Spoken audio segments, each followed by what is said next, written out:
আসসালামু আলাইকুম। ইকরাম, ইকরাম রে, আরে হবলই তো ফেরত হয়েছে। আমার ময়না তো নাইলো না। আব্বা আপনি ময়নারে নিয়ে কোনো চিন্তা করেন না আব্বা। ইকরাম, তুই আমার হাত কাব্বা কষ্ট। আমি যে তোর কালু এটাকে ভুলে গেছ পাগল।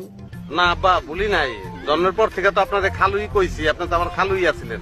10 মিনিট আগে আব্বা হয়ে গেছেন আব্বা। ইকরাম, তুই কি ময়নারে বিয়ে করে বলেছ?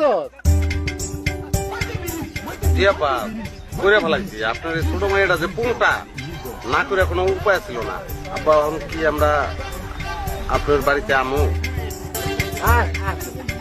থ্যাংক ইউ আব্বা, থ্যাংক ইউ, থ্যাংকস এ লট আব্বা। বিয়ে করে ফেলেছে। তুমি আমার আব্বারে আমায় নিয়ে কি কইলা? দুষ্ট কইছি না তুমি তো দুষ্ট কোন তুমি কইছো কোনটা? পুংটা